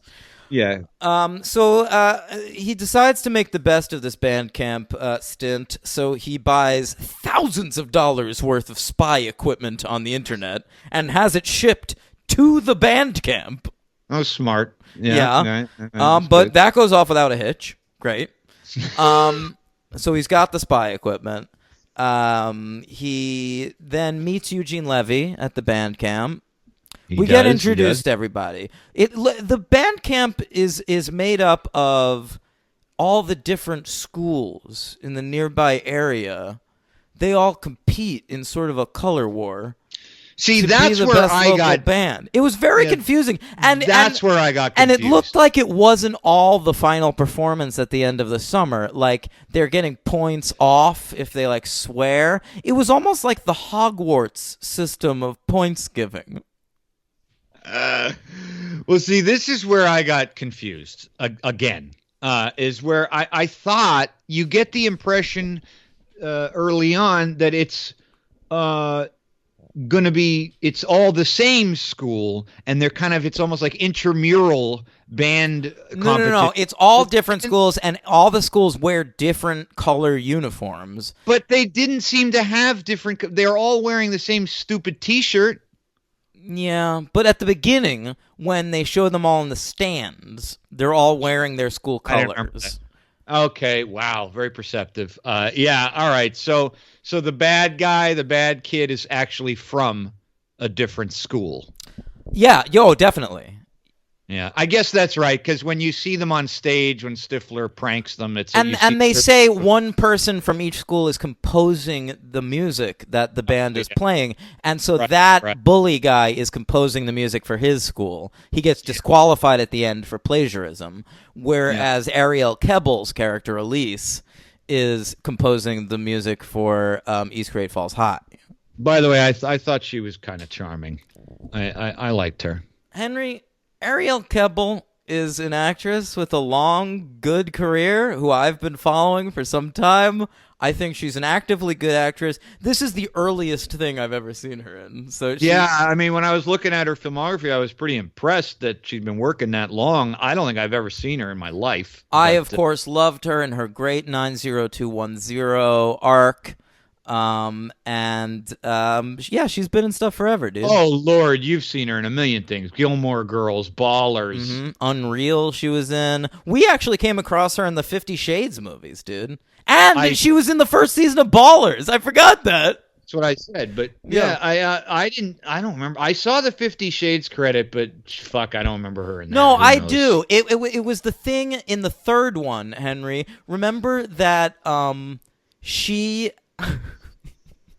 Ariel Kebbel hired them to like design her house or something, and then is the third one with Basinger? I want to say that's the second one. All right. Ariel Kebbel, and don't you remember? Both of them are there, like Christian Grey and Dakota Johnson, but she's only talking to Christian Grey, and then Dakota Johnson like gets up in her face and is like, "I would thank you to stop hitting on my fucking husband. I'm right very here." much so. Yeah. Is she's a blonde in that? Yes, right. Absolutely. Okay. Yeah. Yeah. So she's been around a long time. Upcoming, Henry, on the NBC adaptation of The Bone Collector, playing the Angelina Jolie role. Well, she's a better actress than her. So whoa! All right, so I'm very pro Ariel Kebbel, and I have no compunction saying that she's the clear MVP of this film. She's my MVP, man. I agree. She's really the only one that can like do stuff, like act. Do stuff like act. Yeah, because she's sympathetic. She's funny. She plays a little mousy. Then when she gets wild, she plays wild. And when she has to do romantic stuff with Tad, it kind of is romantic, and it's certainly not due to him. It's certainly not due to Tad Hamilton. Tad Hildenbricker. Isn't there? Hilton Bracken. Joseph von Hildenbranken. Isn't Tad Hamilton a movie? Win a Date with Tad Hamilton? Yeah. Someone won a date with him. Kate Bosworth won a date with Tad Hamilton, who was played by I want to say Josh Duhamel. Oh, okay. That film also involved Topher Grace. I guess we should see it. It's a good movie. I have seen it. Okay. Topher. Okay, so what happens? We get an update on Jim and Michelle. Michelle's pregnant. She is. She's pregnant. Jim and her are off because they're not involved in this. Eugene Levy's working at the band camp, though. Eugene Levy just wants to always be working. Poor Eugene Levy, man. But I mean, it's a strange thing. Eugene Levy does not need to take this movie. No. He's been working since like the 70s. And he's in theatrical releases at this point. Yeah. He doesn't need to be in straight-to-video movies. No, but you know what? He gets first billing in this fucking movie, and he's in like 2 scenes. Maybe he was a reason that maybe he got $1 million. Maybe. He could have gotten $1 million. Yeah, I know. No, absolutely could have. I mean, I don't know if he's more $1 million. Accurately, like I feel like they probably said, Eugene, come out, do 3 scenes, we'll give you $250,000, and he was like, sure. I can do that. Sure. That's what he said. Yeah. Sure. He was like, hey, Dan, I'll be back in Canada in a few months. You start working on your basic bitch show that everyone's gonna like in a few years. All right. Fucking. What happens? He's hitting on Elise. Yeah. And Elise isn't into it because he is a real jerk. And they decide to fool him by inviting him to a party that's going to be attended by just like 3 women and him. Right. And one of them's that Native American girl. Yeah, who's definitely not a Native American. No, he is. No, I'm saying the character. You think the character is supposed to be Native American? Oh, no. It's a Native American actress playing like a Latina girl or something. She's playing something. Who knows? An ethnically ambiguous. Crystal Lightning. That's her name? The actress's name. She's a DJ. Yeah, that sounds about right. She looked like a DJ. Yeah. All right. I mean, none of the other characters have personalities. I feel like I don't even want to like introduce them. You don't have to. We could talk more about scenes. I mean, I liked the. I want to talk about that party because because I liked that in the background of the scene they were playing "Get the Party Started" by Pink, but they weren't using the Pink version because they couldn't afford it. So it sounded to me like a badly recorded demo version by Four Non Blonde Linda Perry, who wrote that song. I didn't know that she wrote that song. Yeah, Linda Perry with the tall hat and the goggles. It is. I saw the video a million times when I was a teenager. B, I didn't know that it wasn't Pink. And 3, I was amazed that there was actually a song in there that I kind of liked. Get the party started? Like song, sure. Now, what is with, and 4, or D, what is with these movies not being able to afford any tertiary fucking pop songs? I don't know. I have no answer for you. It's very weird. It's weird. I mean, I know there's a lot of bands that don't even license their music to movies, but most of them do. And it's like you pay them something. But I mean, we're talking like this. What is this? The second or third time now we can't. These American Pie producers are frugal as fuck, man. Just Chris Moore, by the way. Chris Moore of Project Greenlight produced all these movies. Yeah. Oh, well, we know he's frugal. You're right. Yeah. Yeah. Excuse me. I'd like to shoot the leisure class on film, please. I suppose it's a very classy film. It's gotta be it can't be digital. That movie sucks. I know. It is fucking. I watched part of it. I watched all of it, and I shouldn't have. It was awful. I still say there's no good Project Greenlight movie, and frankly, there's only one that's kind of watchable. Yeah, the show is just it's a very good show. But think about it, they made 4 movies out of Project Greenlight. I saw 2 of them, I think. Which ones? I saw Stolen Summer, and I saw the one Leisure Class. Okay, yeah. The one I kind of like is Battle of Shaker Heights with Shia LaBeouf. That's the one that got the most traction. Well, no, I think that horror one got the most traction. Feast by John Gulager, because they made like direct-to-video sequels to that. All right, I just I remember that season very well because that guy was very well. They were all very arrogant. But Gulager was constantly having like panic attacks and shit. Yeah, that's right. And he didn't want to talk to Wes Craven. And he got super mad. Like that casting director hired her friend, and he like lost his mind about it. Do you remember that? Navi Rawat was the actress's name. And every time I see Navi Rawat in anything, I'm like, that's the girl John Gulager didn't like. That's her legacy. Yeah. Oh. Okay. Matt Stifler also has a roommate, Henry. Yeah, I didn't like this kid. Now, what was this character's name? I don't know, but he looked like the kid who played the banjo in Deliverance. Really? No, I knew this actor, Henry. He's the little kid. He's Hannah Montana's best friend on Hannah Montana. There. Oh my God.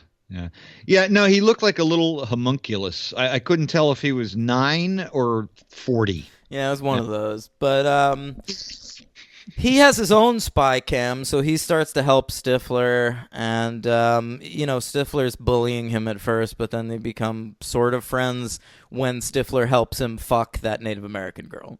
Yeah, I that was a strange. I thought something was going to happen in that scene, like it was going to be like an embarrassment, kind of one of those set pieces. But no, he just like slides his dick in, and everything's great. They let him have his moment. That happened to everyone in this movie. Omar Benson Miller got to fuck in this movie too, and nothing went wrong there either. Ooh, he. In fact, after that, like the girl was like, "Hey, did you hear? Like that girl fucked that big black guy who plays the bass drum, and apparently he was great." That's what we learn when we're with the homunculus, with the cameras looking up at their vaginas from under the sink. Right. I enjoyed that kid Ernie telling Stifler about NASA. And Stifler thinking that Stifler thinks that NASA stands for the National Anal Sex Association. Yeah. Mm-hmm. Which it's hard to get into that association, Henry. It's a tight fit.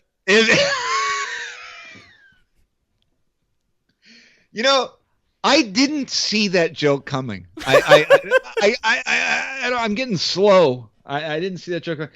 No, it feels like there's a joke to be had there, but it's really this movie leaves a lot of jokes on the table. Yeah, it's really hard to believe that Matt Stifler, all right, is that stupid.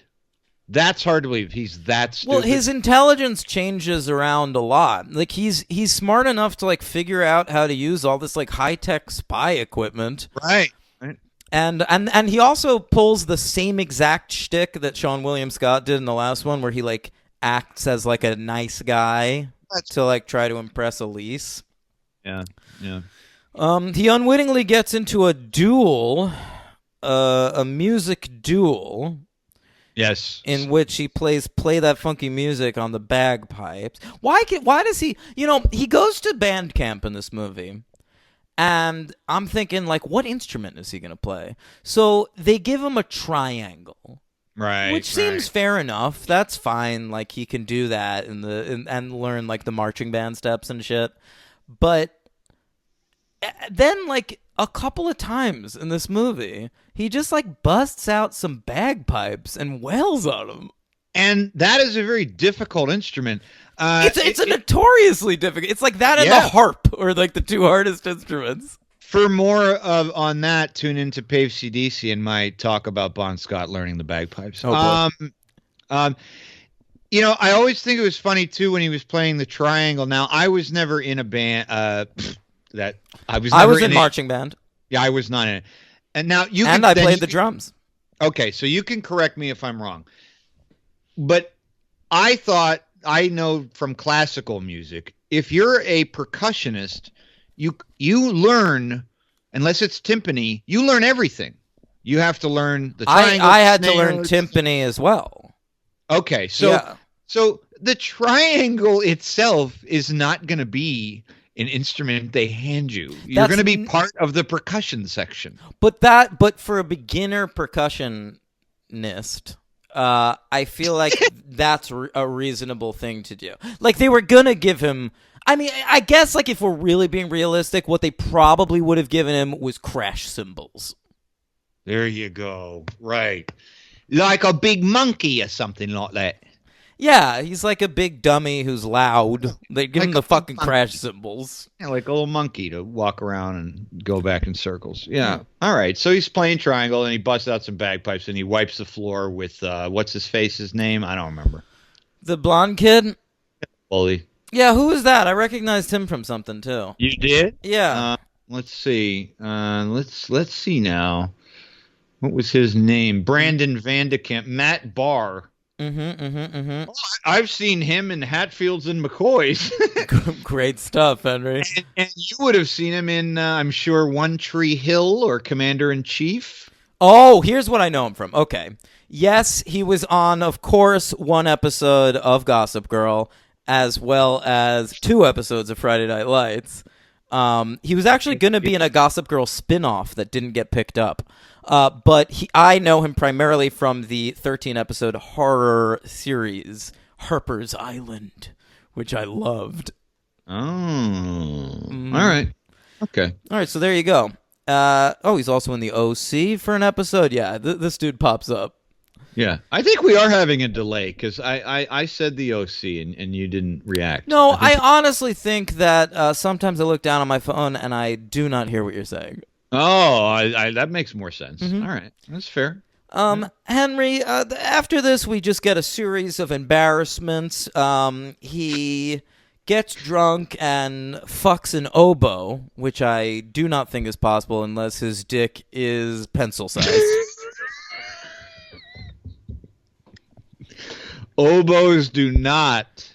I don't think that is a wide or hollow enough instrument to put your dick in. No, it's not a tuba or a trumpet even. I believe the orifice of an oboe is rather small in circumference.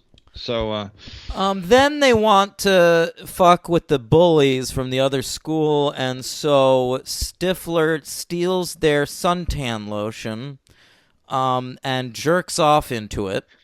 Yeah, I remember I coined this phrase on the show for the Santa Claus. And at this point, when you bring up that scene, this movie really, and a little bit before, this is a sit-through. Oh, it's 100% a sit through. This is a sit through. I'm waiting for it to be over. Now he's whacking into suntan lotion bottle. I mean, I'm just like, all right. And then of course you see the dude rubbing it on his face and shit, and we're cutting to Stifler laughing, and then he calls it Stiffy Juice, and then he says SPF 69. Yeah. I figured Great you'd joke. like that joke. You probably like that Loved joke. it. Yeah. Okay, and then, whatever. We spend kind of the rest of the movie dealing with the relationship with him and Ariel Kebbel, who's a totally underdeveloped character but is made charming by the actress. He starts to, hang out with her, and they actually get along. I found the scene where they're lying down next to each other, facing different directions, and they kind of have an upside-down Spider-Man kiss. Yeah. Genuinely sweet. The best. You know how in the first one I love Chris Klein scatting, and in the second one I liked Jim and Michelle weirdly dancing at each other. Correct. The moment for me in Bandcamp is this kiss. I didn't feel your first two moments.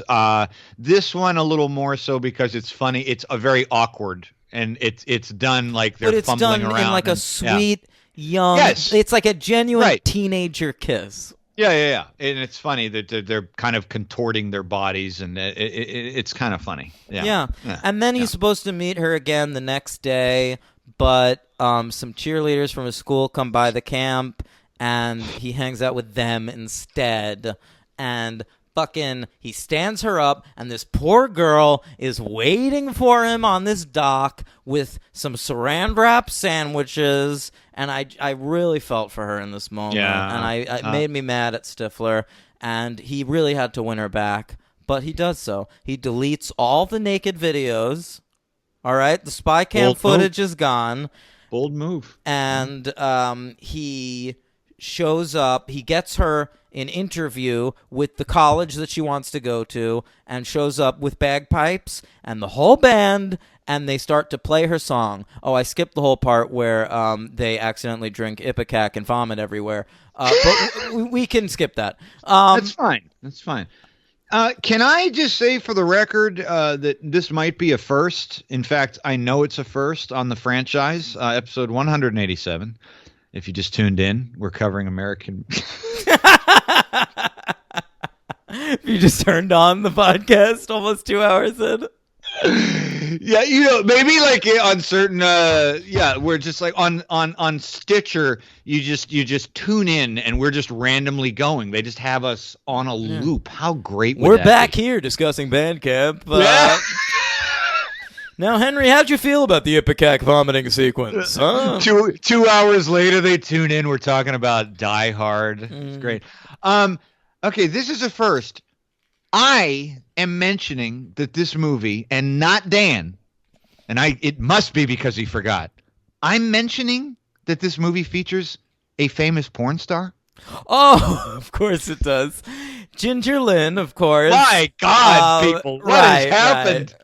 Well, she's the nurse, like the camp nurse. She's really given nothing to do. Well, no, but it's just funny. It's weird that she's there. Yeah, she's one of these really fucking grody porn stars that's almost 60 and still doing MILF porn.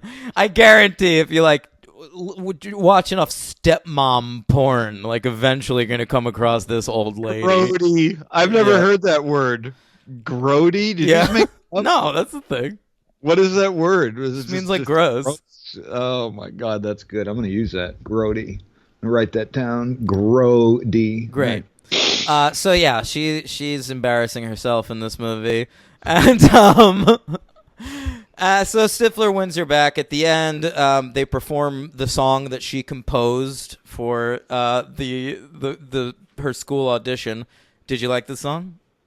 I was expecting a little bit more from the character. Weirdly enough, that's how much she was appealing. Because she has you convinced that she's actually a genius or something. Yeah, but they used a Tal Bachman song for this. A who? Tal Bachman? Oh. Do you know the song? She's so high, high above me. Yeah. She's so lovely. Yes. Like Cleopatra, Joan of Arc, and Aphrodite. Woo-hoo-hoo-hoo. I didn't know he named. She's so high above me. Was that the end with that fade out you did? You almost did like a human fade out there. High above me. Yeah, not bad. Thanks. So that is okay. That explains why the song is not that impressive. Okay. And the song plays with vocals over the end credits. And I gotta say, the lyrics about this song are all about flying high. You know, this is something Casey clued me into. Our friend Casey once said the ultimate hack move as a songwriter is writing songs about how you're a bird and you're going to spread your wings and you're going to fly away. And ever since, I have noticed that like 1/3 of all songs have a line about that. Yeah, you got the Lenny Kravitz, "I'll Fly." Yep. You got that Natalie Imbruglia song, right? With what? No, it's not Natalie Imbruglia. What's the? There's Sarah McLachlan, "In the Arms of an Angel, I Will Fly from Here." Right. No, there's a really upbeat fucking 2000s song. Is it Avril Lavigne? She have one of those songs. Are you thinking of "I'm Like a Bird, I Want to Fly Away"? Yes. I don't know where my soul is. That's Nelly Furtado. Nelly Furtado. There you go. Mm-hmm.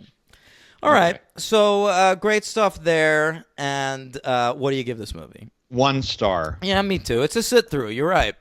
It wasn't like a disaster. I wasn't like super bored. I wasn't like offended. It was like pretty much what I was expecting, and it's a 1, but it's watchable. It's not like in the lower end of ones that we've covered. Oh, I mean, look, it's tolerable, but it is. We gotta be honest here. It's a piece of shit. I mean, it's not a 2-star. It's a 1-star movie. It's just sort of a definitive 1-star movie. I mean, it's not the worst thing we've seen, but not even close. MVP Ariel Keppel, without a doubt, and LVP that busted ass elderly lady, Ginger Lynn. Ooh, harsh words for Ginger Lynn. Mm-hmm. My LVP, I had one, and then you kind of made me want to be merciful. But I'm not going to be. The nerd Ernie is in the running as well, I will say. Yeah, he sucks. I mean, I was going to be pretty harsh and just give it to Tad because, he doesn't, mainly because he is really not the least valuable player in the movie. No, but he does not match the female lead in any way, shape, or form. And so, he's not really an actor. This was his first role he ever got. Well, oh my God, I forgot. I have to read you this, Henry. All right. Well, he's going to be my LVP. Go ahead. Okay, that's fine if he's your LVP. I want to read you his IMDb bio, which was clearly written by his agent or something. Oh. All right, you ready for this? As only a talented newcomer can. So this was written in 2005. Sure. Tad Hilgenbrink hand-delivered his unsolicited resume to the American Pie Presents Bandcamp casting director, and with his quick wit and charm, landed the lead role in this successful franchise. Tad stars as Stifler's wild little brother in director Steve Rash's teen comedy. With the debut of this film, one can immediately see that his charisma, talent, and looks will not only grab the attention of Hollywood's movers and shakers, oh my, but also catapult him into the hearts of teenagers across the country. Wow. All right. Tad's multifaceted flair can next be seen in his starring role in the upcoming teen coming-of-age feature film, The Curiosity of Chance, 2006, upcoming. In this indie, he stars in the lead role of Chance Marquise, the eccentric 16-year-old outcast forced to deal with his deepest fears about life and self-revelation. An Illinois native raised on a farm, Tad polished his creative craft, studying Shakespeare intensively in London, and has starred in multiple theatrical pieces, including A Midsummer Night's Dream, Chicago, and Oliver. Please, Come sir, on, I now. want some more. After many successful performances in London and New York, Tad ventured to Los Angeles, giving himself only 2 weeks to make it or go home. After winning his first major roles, as well as the showcase showdown on The Price is Right, Tad decided to stay, and the rest is history. Wow. First of all, you were not wrong when his agent fucking wrote that. And that, if I were Tad, which I'm not, thankfully, I would be so upset at that agent. You'd almost want to pull that agent aside and be like, you know what, man, you got to tone that shit down a little bit. It is embarrassing and at really this point depressing, because Well, if you then now go it's to his depressing. filmography, Yeah. he has not been in anything for 10 years. Yeah, it's depressing now. It was embarrassing then. So I'm sorry, I can't give this guy my LVP. It's too sad. I He might be can't- listening to this right now. Fucking Tad, I said some nice things about you, buddy. Like, I would love to fucking interview you on this show. You'd be such a get. Someone find Tad Hilgenbrink and get him on this show. Oh my. Okay. All right. If he comes on, we'll retroactively edit it, and I'll have changed my LVP. Okay. Fine. Yeah, that'll be good. All right. Oh, that's it. Any superheroes in this film? Oh shit. Yes, only 2. I say film. Go ahead. Omar Benson Miller. The great Omar Benson Miller currently can be seen in the CBS sitcom The Unicorn, featuring Walton Goggins and Michaela Watkins. What an all-star cast. Go ahead. He can also currently be seen in Rise of the Teenage Mutant Ninja Turtles as Raphael. Ooh, colorblind my favorite casting. turtle. Well, I that's don't my know that favorite. he's got the snark to play Raphael. He feels more like Michelangelo to me. Well, Michelangelo's got snark too. I feel like he's a Donatello. But Michelangelo's a little slow. No, that's true. Yeah. That's true. Lily Maria. I don't know Fine. how to say this. All right. Anyway, she was Dr. Choi in this. She's the one who gives Ariel her scholarship at the end. Oh, That- right. Yeah. Yeah. Well, she is in. Apparently, there was a TV show about the Shadow. No, I don't recall that. She was in that. I say she because she played a character named Russell McKahee. Interesting Hey. stuff. Hey, names are names, people. Names are names. Yeah. All right, Henry, what a great episode. We'll see you next time on the podcast. I want to thank everybody for listening. Make sure you leave. Wait, you know what? I'm going to bring back a segment this week. For fuck's sake.